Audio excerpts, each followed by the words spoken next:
நீங்களும் இளைப்பாறலாம். எடும் ஒரு காட்டில் ஒரு முயல் இருந்தது. எப்போதும் காட்டினுள் ஓடி ஆடி அலைவதே அதன் வேலையாக இருந்தது. உணவுக்காகவும், தன்னுடைய துணைவர்களைத் தேடியும், தன்னை பகைவர்களிடமிருந்து பாதுகாத்துக் கொள்ளவும் அது எப்போதும் ஓடிக்கொண்டே இருந்தது. ஒரு நாள் அந்த முயல் காட்டில் ஒரு மரத்தின் மேல் ஒரு காகம் உட்கார்ந்து கொண்டிருந்ததை பார்த்தது. காகம் பாதிக் கண்களை மூடிய தென்றலை அனுபவித்தபடி மகிழ்ச்சியில் மிதந்து கொண்டிருந்தது. அன்று முயல் அதே மரத்தை பலமுறை கடந்து ஓடியது. ஒவ்வொரு முறை மரத்தை கடக்கும் போதும் மரத்தின் உச்சியில் காகம் மகிழ்ச்சியாக இருந்ததை பார்த்தவுடன் அதன் உள்ளத்தில் பொறாமை பிறந்தது. பின்னால் காகத்தை பார்த்து முயல் கேட்டது.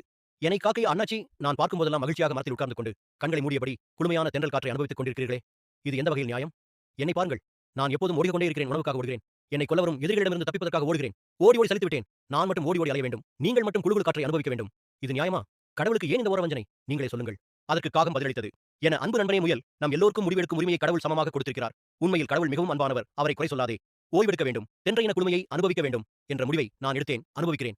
உன்னை வேண்டாம் என்று நானா தடுத்தேன்? இதோ இந்த மரத்தடியிலேயே உட்கார்ந்து நீயும் கண்களை மூடி தென்றலை ரசிக்கலாமே. முயல் கூறியது. நன்றி காக்கை அண்ணாச்சி, முடிவெடுக்கும் உரிமையை நான் முழுவதாக பயன்படுத்திக் கொள்ளப் போகிறேன். நானும் உங்களைப் போல் கண்களை மூடிக்கொண்டு காற்று வாங்கப் போகிறேன். இடத்தை முயல் தேர்ந்தெடுத்து அங்கே உட்கார்ந்து கண்களை மூடிக்கொண்டது. குளிர் தென்றல் அதன் மேனியை வருடிச் சென்றபோது மகிழ்ச்சியால் தன் உடலை சிலிர்த்துக் கொண்டது. ஆஹா! என்ன ஆனந்தம்! இவ்வளவையும் புதரில் இருந்தபடி கவனித்துக் கொண்டிருந்த ஒரு நரி முயல் கண்களை மூடி அடுத்த நிமிடம் அதன் மீது பாய்ந்து வாயால் கவ்வி அதனைக் கொன்று தின்ன புதரை நோக்கி ஓடியது. செத்துக் கொண்டிருந்த முயலை பார்த்து மேலே இருந்த காகம் கூறியது. முயல் தம்பி, நீ கூட என்னைப் போல மகிழ்ச்சியாக காற்று வாங்கலாம். எப்ப தெரியுமா? என்னைப் போல ஒரு வசதியான உயர்ந்த நிலைக்கு வந்துவிட்டால் தாராளமாக வாழ்க்கையை அனுபவிக்கலாம்.